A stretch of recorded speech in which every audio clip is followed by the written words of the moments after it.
Hello again, everybody. um, so,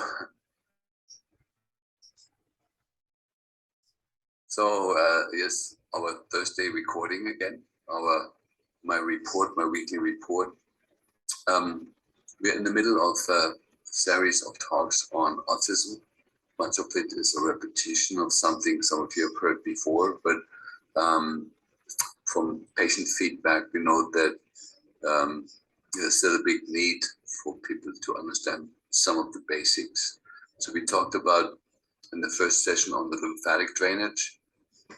On the last session, we talked about the main toxin that is now associated with autism is no longer all the herbicides, insecticides, and all the chemicals, the wood preservatives and the phthalates and the blah, blah. They all play a role, there's no question. But the big single player that blocks everything is aluminum.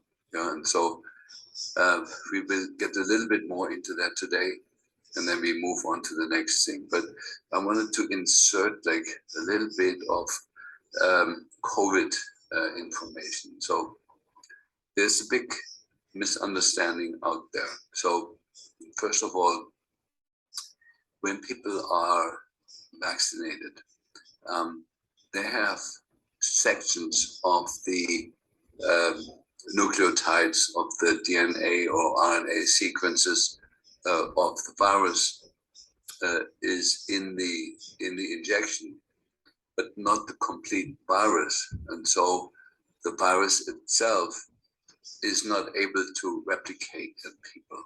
So there's a difference. The immune system in the individual patient responds as if it's a whole virus, and then does its instructions to keep manufacturing the spike protein for the rest of the life of the patient.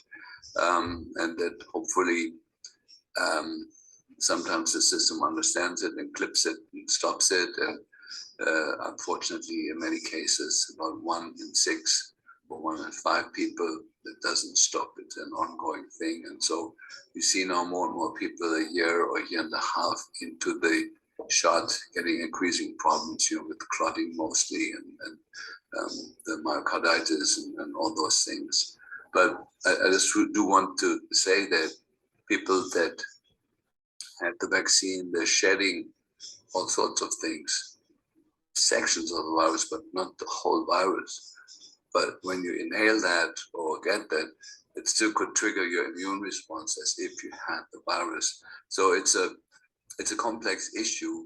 The same is the case with people that have been through COVID and then they recovered, and then for many weeks or months, we don't know yet really, some of them seem to be contagious, but we don't know if it's sections of the DNA or if it's a spike protein or if it's a phthalate or is it the graphene oxide or is it the glyphosate in it or is it the adjuvants, aluminum and mercury and the usual culprits. We don't know yet because there's no serious research cannot get published, and so we're relying on our own. But the one thing that I want to say with long COVID, because long COVID is now becoming an increasingly visible problem. We talked about on this side, for a year and a half, but there's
of the patient, and that hopefully sometimes the system understands it and clips it and stops it. And unfortunately, in many cases, about 1 in 6 or 1 in 5 people, it doesn't stop. It's an ongoing thing. And so you see now more and more people a year or a year and a half into the shot getting increasing problems, with clotting mostly and the myocarditis and all those things. But I just do want to say that people that had the vaccine, they're shedding all sorts of things, sections of the virus, but not the whole virus. But when you inhale that or get that, it still could trigger your immune response as if you had the virus. So it's a complex issue. The same is the case with people that have been through COVID and then they recovered, and then for many weeks or months, we don't know yet really, some of them seem to be contagious, but we don't know if it's sections of the DNA or if it's a spike protein or if it's a phthalate or is it the graphene oxide or is it the glyphosate in it or is it the adjuvants, aluminum and mercury and the usual culprits. We don't know yet because there's no serious research cannot get published. So we're relying on our own. But the one thing that I want to say with long COVID, because long COVID is now becoming an increasingly visible problem. We talked about on this side, for a year and a half, but there's everywhere shooting up. I'm sorry, I got some sunshine on my head, so which is kind of pleasant, but it's probably going to move any moment. So don't be irritated by that. So the main emerging treatment, and this is really an appeal to the physicians here, the main treatment modality that is successful is the antiretroviral treatment. And the main marker, as you probably know by now, but it's called, in the English literature, referred to as CCL5, but in the German literature, it's referred to as RANTES, RANTES. Now, RANTES is for many of you an old friend. Isn't that the one that's created or associated with the cavitations in the lower jaw? Well, it was until a few months ago, and I actually was the first one at my autism talk in 2018 or 19 in Chicago, where I highlighted the fact that RANTES is a marker for retroviral activity and is not per se a marker for cavitations in the jaw. So RANTES, when it goes up, and it has gone up when many of you in the last year or so, that doesn't mean your cavitations are back. That's a mistake. I just want to warn our dentists of, when the RANTES goes up, it doesn't mean you have to go in and operate again. I've seen that mistake and that misinterpretation now through many phone calls and emails that I'm getting every day. And so please be aware of that. When RANTES goes up, you have long COVID. There's other markers. There's some interleukins and interferons. I will give you that whole picture like in a few weeks. But just be aware, RANTES is an inexpensive test. It's less than 30 euros. You can do that, and if it's gone up, you need to act. And it's a marker for retroviral activity that is triggered by either the COVID illness or by the vaccines. This brings up how to treat long COVID.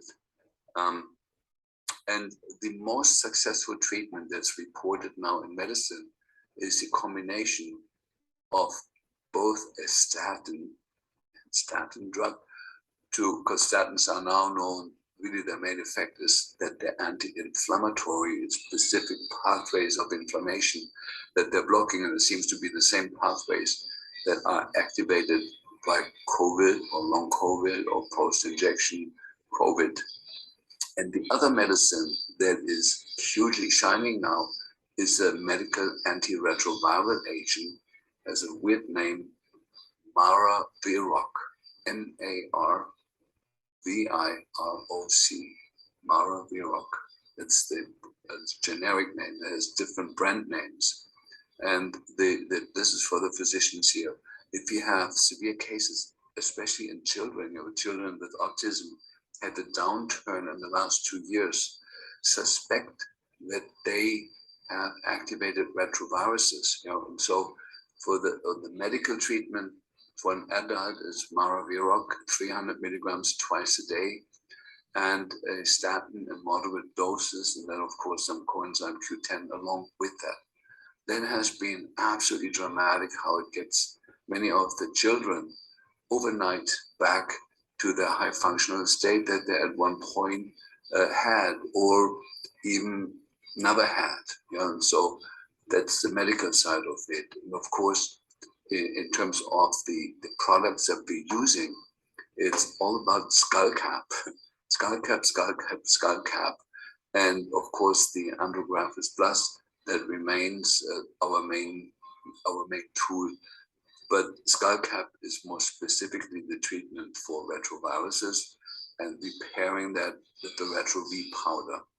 And so, but my encouragement to you is this is not like in an adult a teaspoon of Retro V powder twice a day, but in an adult it will be a heaping teaspoon 4 times a day of the Retro V powder, and as much as tolerated of the skull cap tincture, and then a moderate dose of Andrographis Plus. So I wanted to get that off my chest because we've seen miracles from either way. And I have stressed in the past the political side that Luc Montagnier was the first one who pointed me personally out. Dietrich, COVID is all about the retroviral elements that are built into this virus from the place where it was manufactured. And Luc paid with his life for his discovery. And so I want to honor him, also by pointing out it's no coincidence that now this has emerged as the main treatment, medical treatment for long COVID.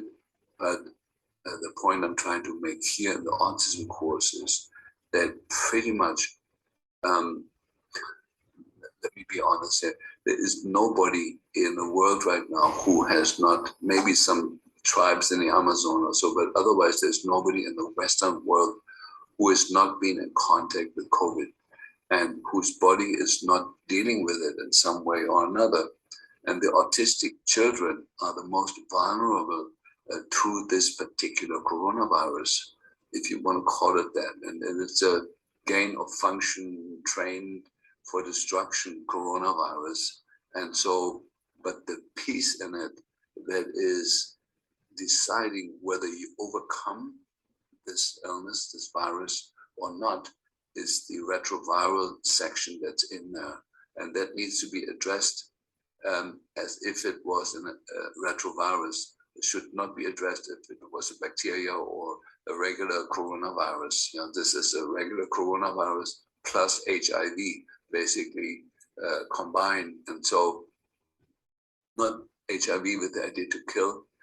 And so, but what happens is similar to with HIV, and I want to stress it, and it has everything to do with autism. Similar to HIV, when after we've been exposed to the COVID-19, whatever form and shape of it and mutation of it, what happens, we get through that piece of retroviral element, you get the typical immune suppression that is similar to AIDS. We call it AIDS minor. And then what happens is that all the infections that are in the child or in you will flare up. So the picture that we see in people is suddenly their Lyme disease is back with all the shades and facets that it had when you had Lyme disease. Or your Epstein-Barr, your chronic fatigue is back with the typical Epstein-Barr or herpes type 6 picture or CMV picture, or your heart problems are back with the Coxsackie virus, or your bladder problems are back with the whatever the bugs are that were causing it.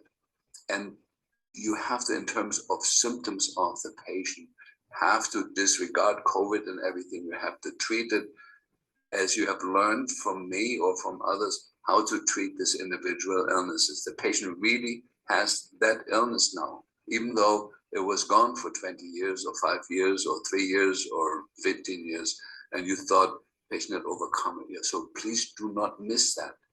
And they will also have now, these are patients with a suppressed immune system, and most good tests for Lyme disease are based on a functional immune system. So the Armin labs, my friend Armin is also struggling with that. Sort of that the stimulation index, in the test that you get, there could be just a 2 or 3, when really like the symptoms of the patient are suggesting there should be a 15. Or you may not even see the elevation of the lymphocyte activity, because it's especially the lymphocyte that get killed with COVID.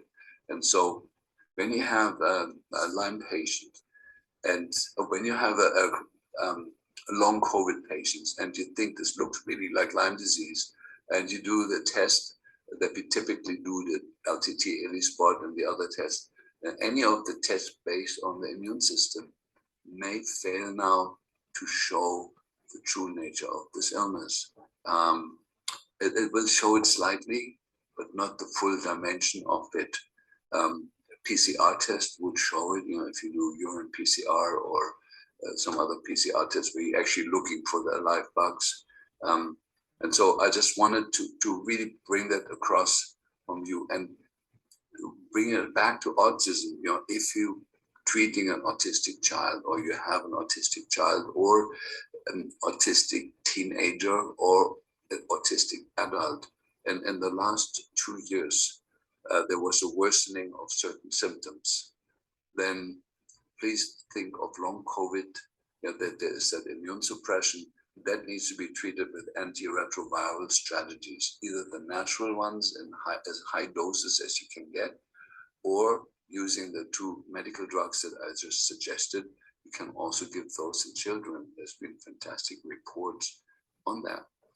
And in addition to that, you treat the illness presentation that they have, whether it looks like a regular viral infection or pneumonia or bladder infection or Babesia, Bartonella, all that will flare up with it, and we see more and more of that.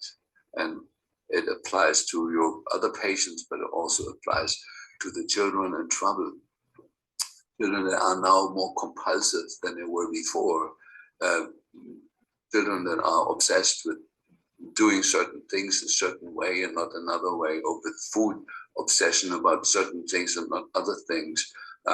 That's Bartonella. Yes, it is, but the Bartonella is flared up because of the underlying COVID that's there.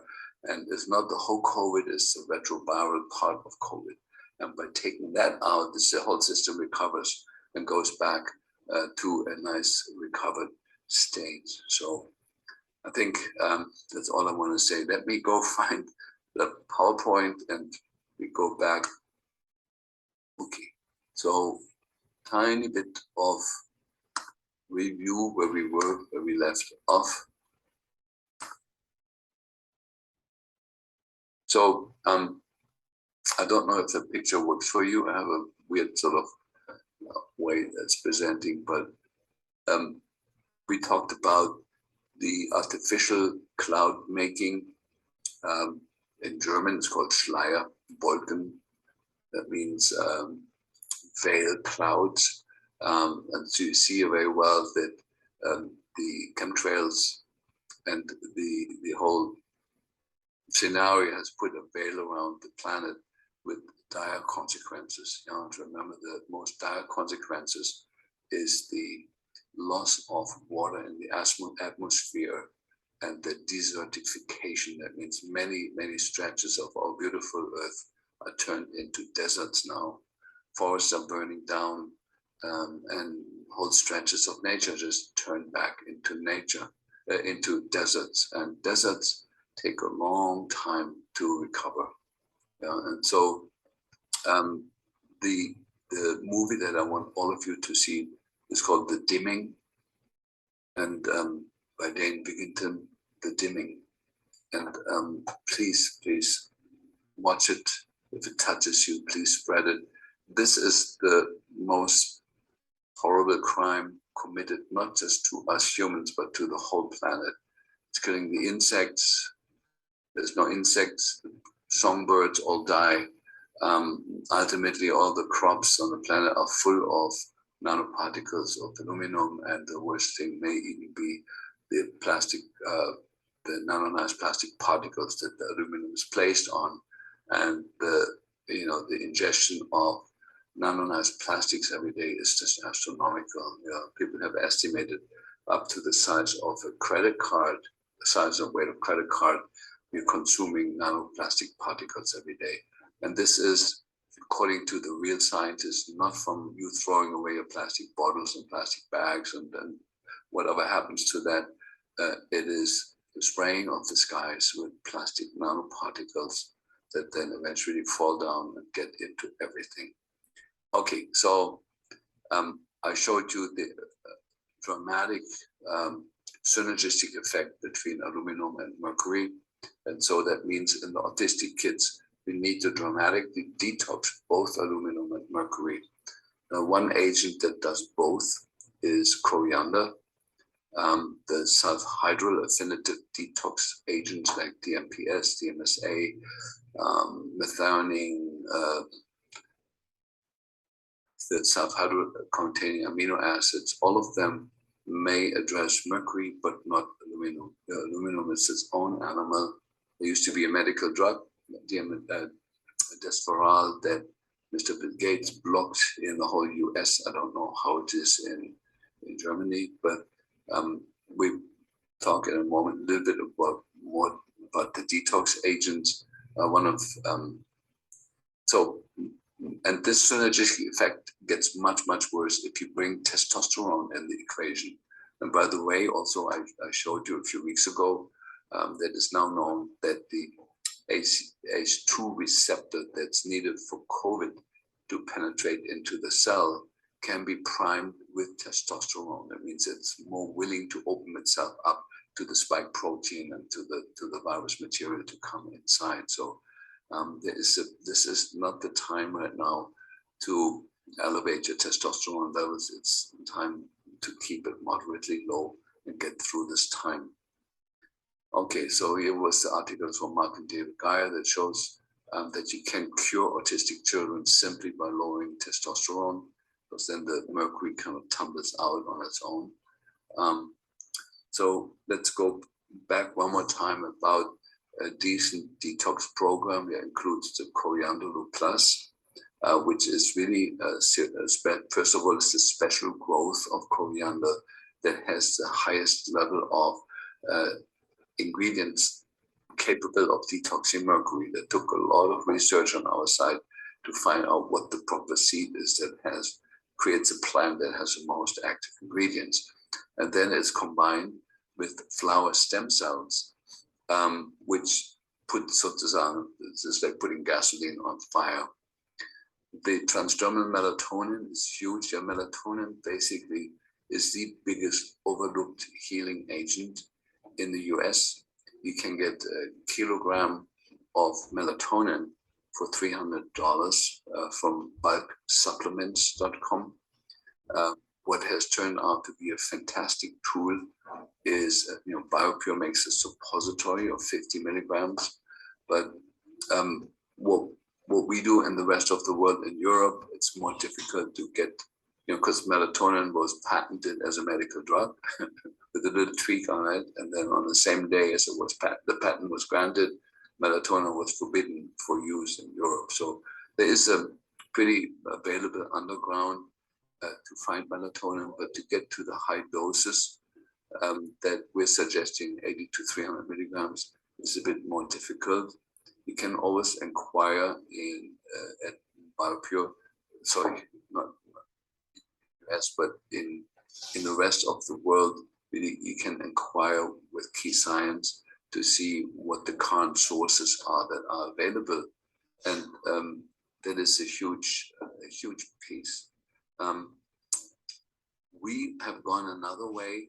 There is the research that shows that the main ingredient in propolis, called CAPE, It's a phenyl ester, has all the same properties as melatonin in terms of detoxing and stimulating different systems and antiviral, antibacterial, antifungal effects that we know.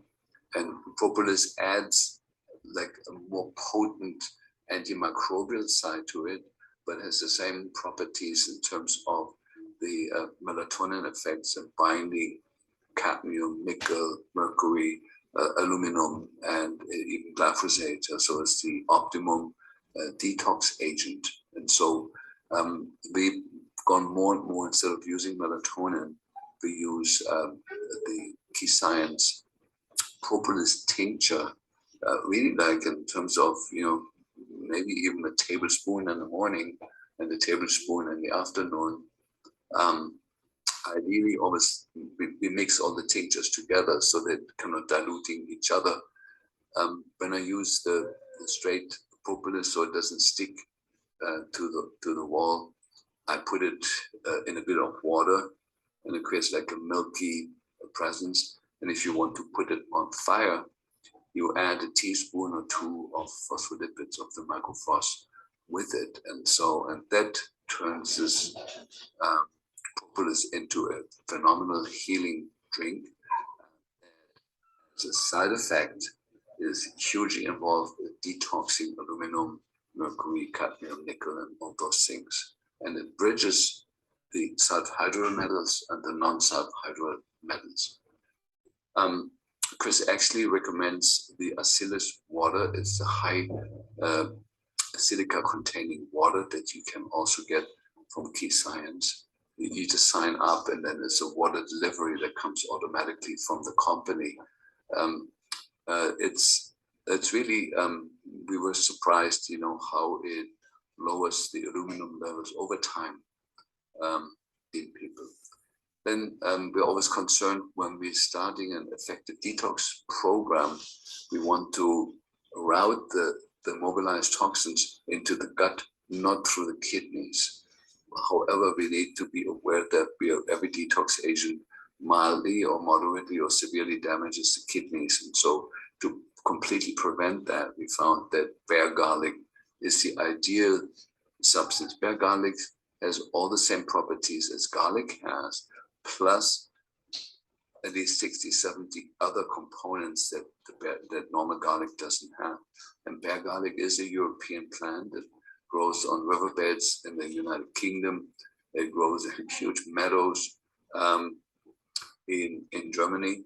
And in fact, I grew up in Germany in a household where all the neighbors were ashamed. The rents were lower and the house prices were lower because it was surrounded by protected forests where were beautiful in the Rhine River estuaries, they were there, so we had a lot of mosquitoes and everything. But in these estuaries, there was a blossoming of bear garlic every spring, and the whole town stunk of mercury. And so it actually lowered the prices of houses and everything. And of course, no one there, this was a community of immigrants, from Eastern Europe, all the Germans that kind of lost their homes in the Second World War were forced together there. And none of them, because it seems to be unknown in Eastern Europe, nobody knew that there's the most precious plant on the planet is growing right there, and you should harvest and eat it. That's the end of March, beginning of April. And so I popularized it in Germany amongst my students about 25 years ago. And now in a certain time of the year, April, May, June, it's on that menu in every restaurant, bear garlic soup and bear garlic dressings on salad and bear garlic this and that. And you can buy it now as a medicine from Key Science, under the name Retroviral. And it hugely protects your kidneys. Pomelo is the partner to that. Pomelo, the ingredients are groomed in a way with the selection of the herbs from different sources that it has the highest amount of mobilizing and binding aluminum. And so if you trust me a little bit, so the main contact point of aluminum is not your gut, it's your lungs. You're inhaling air that contains aluminum and plastic nanoparticles, and they get stuck in the surface of the lung, in the alveoli, and they create of course, they can create an immune reaction there that inflames the lung. Many of us have that chronic low-grade inflammation in the lung. And many of the people that got seriously ill with COVID, where the oxygen went down to the 70s, and they survived, and we had the chance to retest them afterwards. The most lung-affected people were the ones with the high lung tissue burden of nanoparticles of aluminum. You could find it in the sputum. You could send the sputum into the metal labs and find high levels of aluminum. Why am I the only one looking at that? The chemtrail thing is so forbidden to look there, like it was forbidden to criticize the vaccines, like it was forbidden to look at the true origins of COVID, like it was forbidden to look at the true origins of AIDS and Lyme disease and all that. So just because it's forbidden to look there, it doesn't mean you shouldn't look there. Then there is a deodorant, it's called simply the Deo, that is not yet, but will be available at Key Science. It's a cilantro-based deodorant that I had available in the US for the last 15 or 20 years. It was designed by friends of my ideas of it. And the amazing thing with that, we had fantastic results with early breast cancer. When women have lymph nodes, beginning lymph nodes that show up, or a tumor, when it's still reasonably small. And we had several women with positive mammograms that then decided, instead of going straight ahead and having the tumors removed, to do like a wash and wait type of situation and use the cilantro deodorant, admittedly, with other things that we know, the calcium deglucarate, the iodine, rubbing a bit of testosterone in the breast, all the modern things that we know that are anti-breast cancer. And we had dramatic results with that, where a year later, the mammograms were completely negative, completely fine, and women never had a problem again. So it's a biggie that, of course, I don't know if it's even legal for me to talk about it. Of course, I'm not promoting it's a treatment for cancer. I'm just kind of saying it's a good deodorant that you should consider using, that is safe, that instead of putting aluminum into your chest, it takes aluminum out transdermally. Good, and then we have the binders, chlorella and zeolite. Both of them are excellent at binding aluminum to route it away from the kidneys into the gut. And then last but not least is the Key Science Detox Foot Bath. That's both frequency medicine. We put the specific frequencies in there for mercury and for aluminum and for glyphosate, to shake that up. And then if you have the proper binders on board, you get a huge amount of extra excretion of those metals. Okay, so here's one of the many articles on melatonin providing therapeutic value against aluminum-induced oxidative stress and histopathological alterations. That means the brain in autistic children, we know, is different structurally. They have a smaller cerebellum and larger forebrain, and so on and so forth. And just with giving melatonin while they're still growing, it reverses back. These parts of the brain that are small grow, and the parts that are too big shrink. It's absolutely a miracle. So, and we have only one example, but we have good reasons to suspect that high-dose melatonin, high-dose propolis tincture is doing the same thing. It's not the propolis capsules. So that the propolis in capsules, the dry propolis, is very, very good in restoring your microbiome in the gut. It has mostly topical effects in the gut against pathogens, but actually nurtures the good bugs. And so it's fantastic for that, and has, of course, then huge effects on the immune system and on the gut-brain axis and all that. That's really good. But if you want to get into the system to take the aluminum out of the brain, you have to use propolis that's either dissolved in alcohol or in DMSO. Those are the only two ways of getting it. DMSO tastes quite awful, and it's very, very difficult to get that into an autistic kid. But the alcoholic tincture has been very, very well tolerated. We're adding some galactose to it. That's the sugar that treats all autoimmune phenomena and downregulates that, according to Professor Ryder from the Charité in Berlin. It's a fantastic tool to make the different drinks and cocktails that we give children more compatible with them. This is from Margarita, the study. I'm not going to go over that again. That shows if you give people 1 dose of cilantro, and then followed by a foot bath for 30 minutes, that then we can monitor every couple of hours afterwards the aluminum excretion. We have other much more dramatic pictures.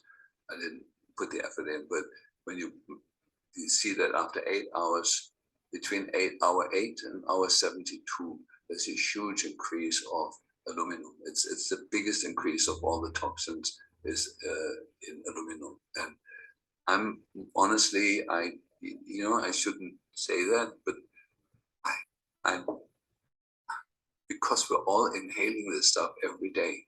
Just look at the sky, learn how to read it. It's like there is very, very few days anymore in the year, no matter where you live, where the sky isn't artificially sprayed. And that spray contains, yes, also iron nanoparticles and barium nanoparticles and titanium nanoparticles, but in much, much smaller proportions than the aluminum and the plastic, And so plastic, we have pretty good proof that coriander is also very, very active in detoxing plastic. So I'm suggesting that everybody should make that part of the household to have the right foot bath. And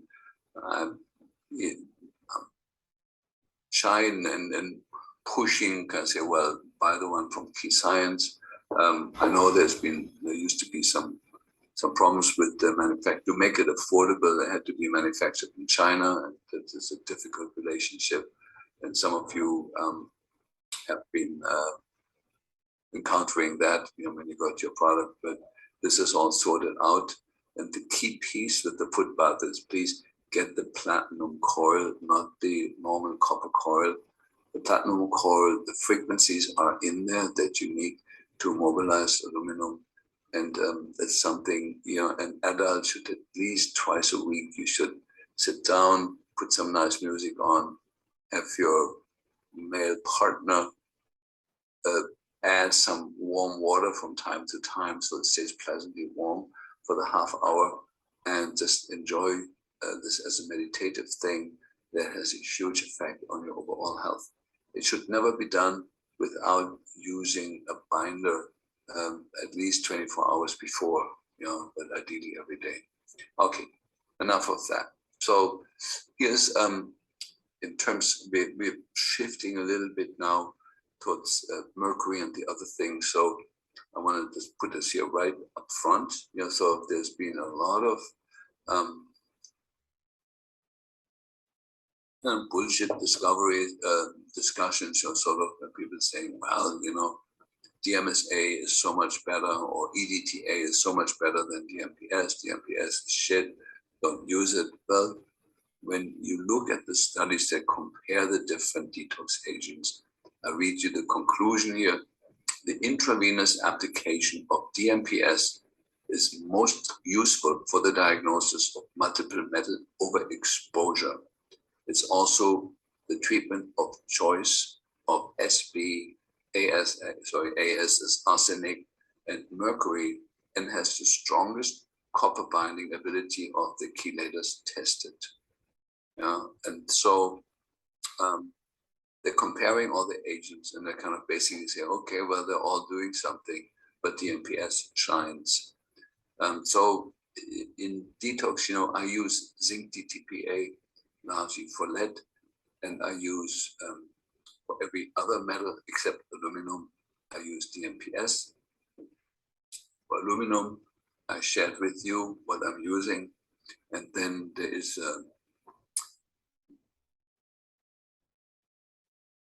there's some stuff in the brain, that make it kind of complicated, because none of these chelators mentioned here cross the blood-brain barrier, at least not in sufficient amounts.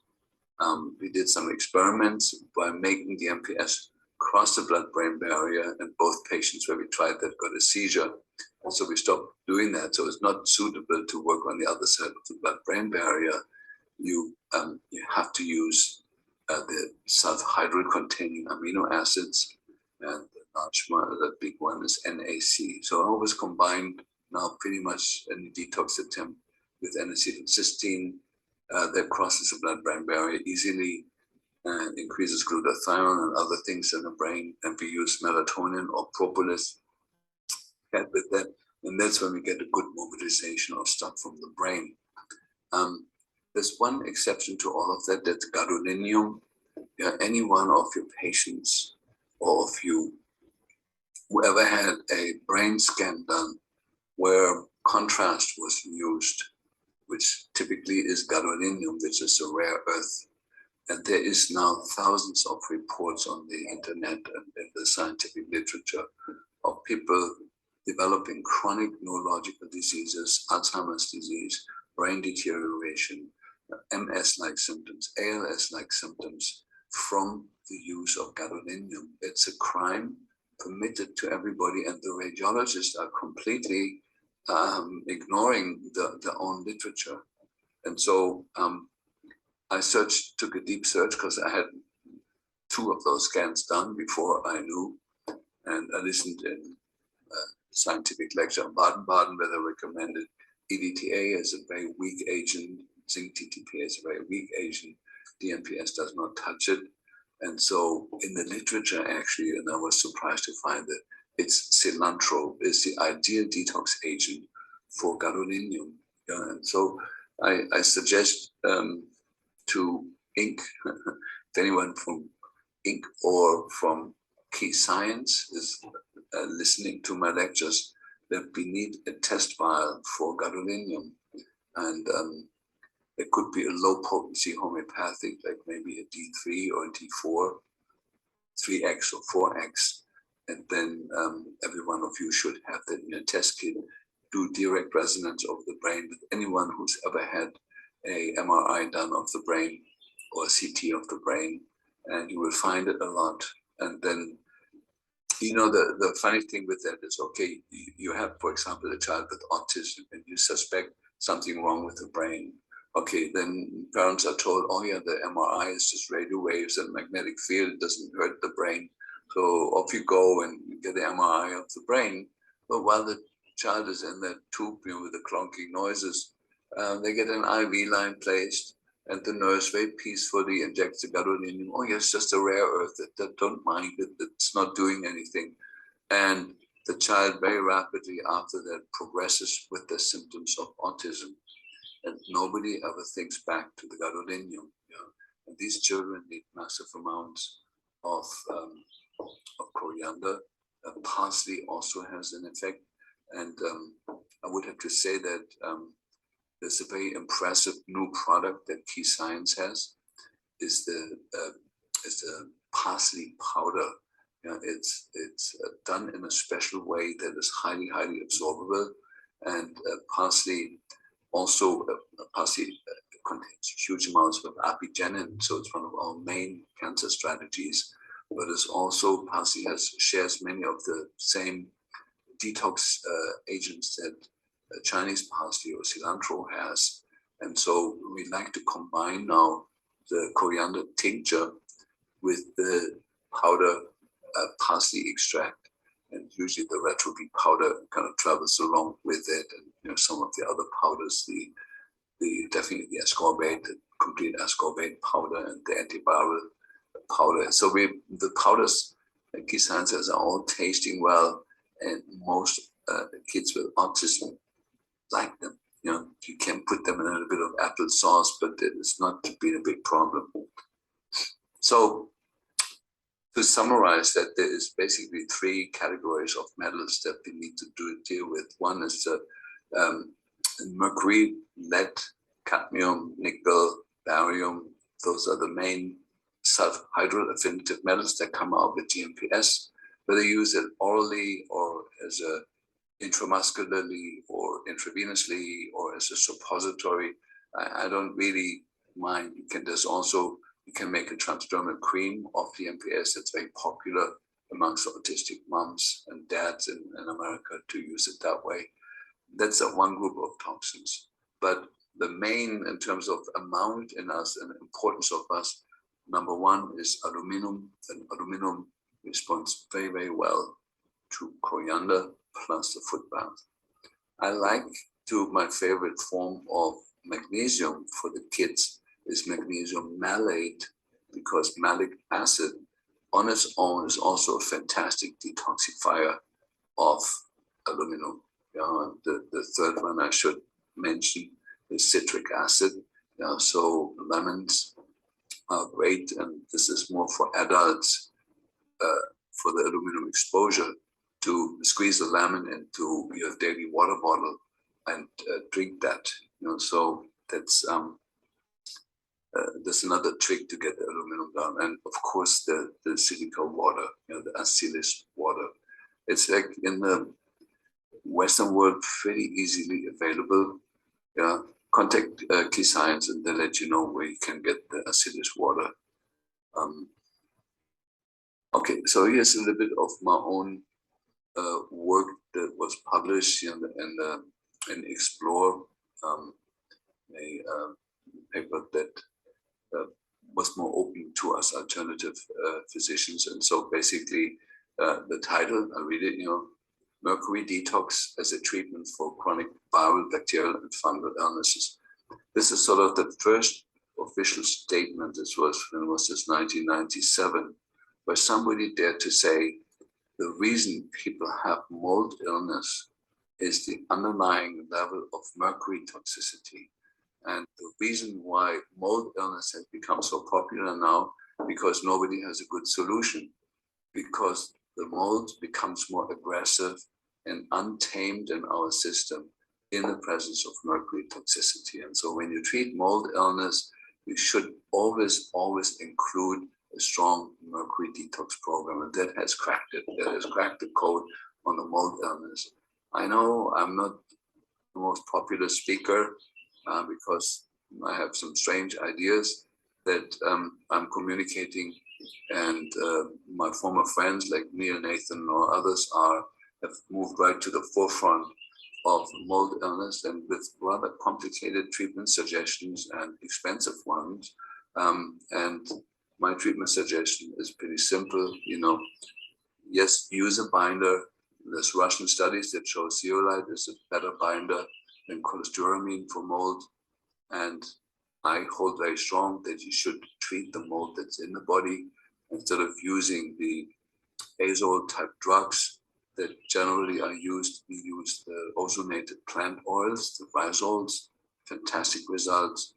And we do immunotherapy by using homeopathic dilutions of the patient's urine to reset the immune system compared in relationship to the mold. We also use autochemotherapy. And parallel to that, we detox mercury. I may, in my Seattle office life, we use a lot of DMPS, some DMSA, some EDTA, a lot of intravenous therapies to debulk the system of mercury, which has been a fantastic strategy. We have some absolute miracle cases for that, and all my colleagues that work with me in the clinic know how to use it safely. It's an orphan drug, so it's at least not illegal to use it. Often we combine it, it needs to be a little flush afterwards with intravenous ocean water or intravenous vitamin C. But when we deal with the chronic infections, remember Klinghardt's iceberg principle, the patient has symptoms, and when we scratch a little bit underneath the symptoms, whether they're psychiatric or medical, we often find a layer of microbes and infections and distorted microbiome in the gut. So it's all about pathogens. And too little of the good bugs and too much of the bad bugs. But when we scratch a little bit deeper and look at why are they there, we find a whole layer of toxicity. And leading in that layer is now aluminum, second in place is mercury, third is lead. And then all the pesticides, herbicides, wood preservatives, all that comes later. And then there is a layer beyond that. Why are some people vulnerable, others are not?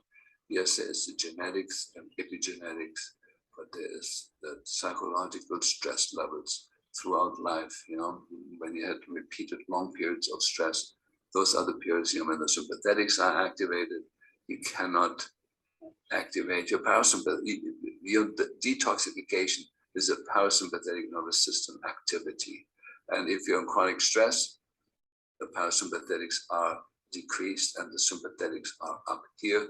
And in that state, fight and flight, you're not detoxing. And so the longer the stress periods in your life were, the more time you had to accumulate toxins. And then the outcome of that is then you get the chronic infections and then you get all the symptoms of that. And so there's a lot to be said to that. And of course, when we look at what's causing stress, yes, there is your own biography, your own psychological events. There is the ancestral stress from your family that's passed on to you epigenetically. There is maybe stress from past lives and other existences. But the main stress today is not from that. It's from Wi-Fi, from cell phone broadcasting. You know? And cell phone broadcasting creates a systemic stress response in the system. You can read that up from Marty Paul, who did really the best summary papers on this, but there's others now, voices everywhere. There is the swarming discussion about the cell danger response, but the driving force or mast cell activation syndrome, the driving force behind all that, those stresses is the Wi-Fi environment. And so we are killing ourselves, there's no question with that. Okay, how do we treat the mercury component? Yeah, we went through the aluminum, so now how about the mercury? So chlorella has been shown in numerous studies in China, and Taiwan, and Korea is the ideal binder for mercury, for mobilized mercury. And half the content of chlorella is amino acids, and with a high prevalence of hydroaffinitive amino acids, yeah, like cysteine, like methionine, and others, taurine, and others. And so by giving chlorella, you get two things. You get the binding effect, and you get the amino acids that are taken up in the bloodstream, circulating around and mopping up mercury and lead and nickel and cadmium and all that. And so it's an ideal tool to deal with that. But one warning, small amounts of chlorella bind a little bit of mobilized medicine, but already mobilize a huge amount of toxins. And so when you take small amounts of chlorella, you get a shock wave of toxic metals being mobilized from everywhere, but no binder to deal with it. So you get a redistribution of metals with all sorts of problems. Large amounts of chlorella don't mobilize anything more than small amounts. That is limited what comes out on a given day, but they hugely more bind the mobilized toxins and they don't get any problems. So what I'm warning you, when you use chlorella, please do not use 2 tablets 3 times a day. Use 20 tablets 3 times a day, right at the beginning. Don't tiptoe your way into it. You're going to get all sorts of problems that way. The other one is that in between the stronger detox days, especially when we use DMPS or DMSA, my DMPS protocol, maybe 2-3 vials of DMPS given in one shot, and then definitely more than once a month, maybe once a week initially for a few times, and then going to once a month dosing. Joachim Mutter, the main German toxicologist, says the average 50-year-old person that has no medical problems needs 125 vials of DMPS to get current on the sulfhydroaffinitive metal content in the body. Yeah, so just keep that as a number, 125 vials of DMPS. When you get past that, you probably get into the therapeutic range of it. So of course we see results earlier than that, but it's like, we had this wonderful Russian patient. He's 96 years old. He's now actually, I think next year he's turning 100. Top fit, incredible sense of humor. He had these boils and blisters in his upper legs. It was awful, incredible pain, oozing out pus, and it was really awful. He's been to every institution. And I diagnosed him with mercury toxicity and uranium toxicity. So we put him on the regular program of DMPS. And after 3 months, his skin was clear like a young man, and all the symptoms were gone. He's been through nightmares for 15 years through all the major institutions in the US, and of course nobody looked there. And so DMPS is a miracle drug for a lot of things. And so when we detox children, we have usually the DMPS compounded as a cream. College Pharmacy in Colorado has been leader for that. That's really easy for people to do. Once a day, you massage in an appropriate amount of DMPS. I'm not giving you doses here because that could get me in trouble legally. So you use common sense with that. And so what we like to do with DMPS, there's the DMPS day. It's usually not every day, it's maybe 1 day a week. And on that day, you do not give any minerals or electrolytes, because DMPS would bind, the copper and the magnesium and the things in the mineral supplement and make it non-beneficial to the body. And so we're separating always the strong detox days with the time periods when there's no significant detox going on, and that's when we rapidly replace minerals using mineral supplements. So it's a rhythm between detoxing and substituting, detoxing and substituting. So we use curcumin, has been published.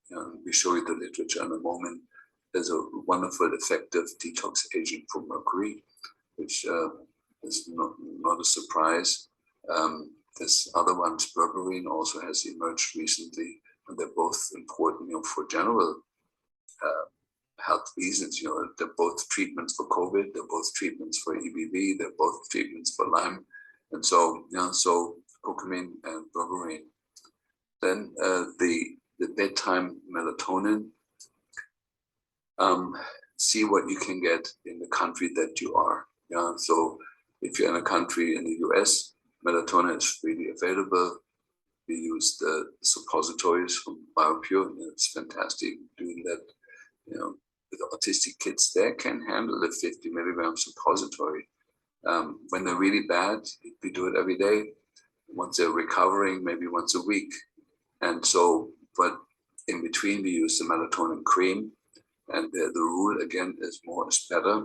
We've never seen with these things the serotonin overdose thing that is so feared in the literature. We've just never seen it in 15, 20 years. Good. And then cilantro, in whatever doses are tolerated, is a huge help with the detox. Dr. Umura makes it's called MIC cilantro, which is fantastic. The little tablets of the active ingredients in cilantro concentrated. It's done at the university in Japan. And it tastes like peppermint, like a peppermint lozenge. It's beautiful. Put it under the tongue of the kids, they like it. And it has to be combined with drug uptake enhancement acupressure. It's the tip of the middle finger has to be massaged for 4 minutes or 2 minutes on each side. Usually it's the dad or mom doing that for the kids. So you take the pill while the pill is in the mouth and the kid is munching on it or swallowing it. You very, very strongly massage the tip of the middle finger. That's the brain representation area. And so the cilantro immediately goes there with wonderful results and published results on that. Okay, and then the imeramide, we hope that it's going to be available again. There's an underground for it. That's Boyd Haley's absolute superb detox agent for mercury. It's a powder. If you have access to it, check out if it's a real thing. If it's a real thing, it dissolves with a drop of the MSO that you put on there. The whole thing dissolves. If it does not dissolve with the MSO, it's a fake. Both of them come from China, the real thing and the other one. In the US, unfortunately, the special interests have completely blocked it. We had it available under the name OSR, oxidative stress relief. 15 years ago, 20 years ago, there was a cure for autistic kids. And of course, the FDA, as quickly as it got wind on it, forbid it. But it's available, but it's difficult to find. I know Dr. David Kennedy, the dentist in Southern California, he is allowed to use it and prescribe it. And there's probably other sources of it. But if I had an autistic kid, I would mobilize everything in the world to get my hands on imeramide. The dose, is between 50 milligrams is a very low dose. 200 milligrams for like a 5-year-old would be probably my average dose. And they can be combined with DMSA, at least one pill given at bedtime. Okay, and then we have the strategies to lower testosterone. The main medical one, the Lupron, is now, if you have the money, it costs like a couple of $1,000 a month if you do the daily injections from the Gaia protocols. That has been blocked by the FDA, so insurance no longer pays for it unless you negotiate with them. You can talk to them and show them the Gaia studies and say, you want to do that, you've exhausted everything else. It's still a lot cheaper than all the other failed things that people are trying. It's a daily injection with a small dose of Lupron. Okay, that's the best. But second to that, it's the use of spironolactone. It's a hormone that desensitizes the testosterone receptors. It's not really decreasing testosterone, but it lowers the receptors, and the kids typically do a lot better. And it's not interfering with their sexual development. It's not with their sexual identity. It doesn't interfere with that. So spironolactone is typically given to teenage girls that get a lot of acne. It's a fantastic treatment for that. Really with very, very few side effects. Now, some of the azole antifungals also lower testosterone, and the main one is the old ketoconazole, also known under the name Nazoral, that I use as my preferred antifungal. If I have other reasons to get antifungals, which in autism you always have reasons to do antifungals for a while, I like to, always, my favorite treatment that I learned from a dad, who lectured on this many, many moons ago, the combination of Valtrex and Boronox or Diflucan or Nazoral. That combination of Valtrex is important because when you kill molds, the same molds are infected with viruses and they release the viral material and the patient gets very ill. And so by anticipating that, you give a small dose of Valtrex twice a day and Nazoral twice a day, and you're lowering with that testosterone with amazing improvements that you get. The other one is high-dose vitamin A is known to lower testosterone. And then there's other things like spearmint tea, also lowers testosterone. Reishi, the mushroom, lowers testosterone. So you can Google that, the testosterone lowering herbs, and there is a whole slew of them. And I think the elegant way for the homeopaths amongst you is just simply giving a C200 of testosterone. Of course, in America is everything forbidden, but in other countries, you can get all the hormones and homeopathic dosing, C200. The higher the number is, the more it's the antidote to the thing that it carries the name for. And so I use that a lot. And that doesn't have to be given every day, but maybe every other day or twice a week, the C200 of testosterone will keep that level down. Yeah. And then, of course, the last one is ionic foot bath, which also removes mercury from the system. Okay, so this is the famous paper that I wrote together with my then friend, Joseph Mercola, in a peer-reviewed journal that was very active at the time. Mercury toxicity and systemic elimination agents. This is where we're presenting these ideas, the cilantro and the chlorella, in a way with supporting it with the literature. And it's a review paper of all the strategies that other people have used. Okay, so a few final words on chlorella. So I attend a lot of autism conferences, and we know now that the setup for autism happens in the womb.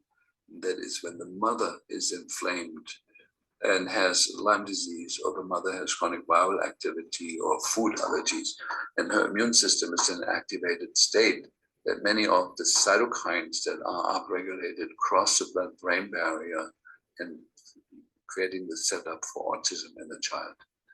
And the easiest way to prevent that is to give the mom chlorella. And so here's just they use dioxin as a proxy for all those things. Dioxin is a very, very powerful toxin, and so they basically gave pregnant moms a certain dose of chlorella, a relatively small dose, I have to say, smaller than what I do. Give a small dose of chlorella, and then checked at the time of birth in the umbilical cord how much toxic crap was in there, and showed that the chlorella dramatically reduced the transfer of toxins into the fetus. And so that is the strategy we've done now for 40 years. I'm very proud to say that I sort of discovered that, and Nakano followed my ideas when he did these studies. And we have this term in Germany called chlorella babies. The chlorella babies are happier, healthier, better looking than the non-chlorella babies. And we've never, amongst the chlorella community that followed my advice closely, we never had a mom giving birth to an autistic child.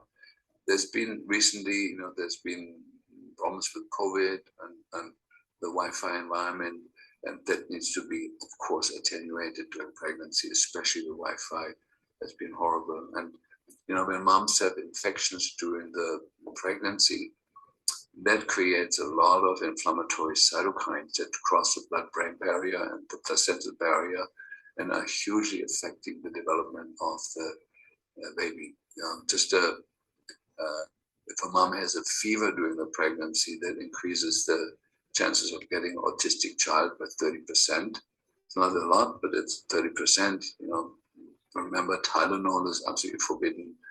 And so the second study here shows that with chlorella, you can also detox the breast milk, which is maybe even more important. So it's the last third of the pregnancy where all these things happen, the transfer of toxins and all that, the inflammatory cytokines. And so it's usually the last trimester, where we have to be especially meticulous with keeping the infections down and giving chlorella to capture the cytokines and the infectious agents and to capture the toxic metals. So it's hugely, hugely important. So how much chlorella do we give in a breastfeeding mom? My instructions are, you start with 15, 20 tablets 3 times a day, and you go up until the breast milk gets a slight green tint. And that's the perfect breast milk that detoxes the whole baby, and you get these super babies. And I've been preaching this for 40 years, and unfortunately, very few people hear me on that, but the ones that have can testify to this. Okay, and then the last one, I think is important to see that the enhancement of natural killer cell activity through giving chlorella. Natural killer cells are hugely important and hugely suppressed by Lyme disease, by Epstein-Barr, by COVID, by everything else. And so it does more than one thing. Okay, and so let me see. I think we need to stop here. Next time we talk about a little more about eliminating all the rest of it, the complete picture. So the detox, we talk now about what you do for aluminum, what you do for mercury. It's you mix things together, the suggestions I do. And next time we're going to talk a little bit about glyphosate and some of the other things. And so with that, I want to say goodbye to you. I think we've stressed you enough. And until next time, yeah, bye-bye.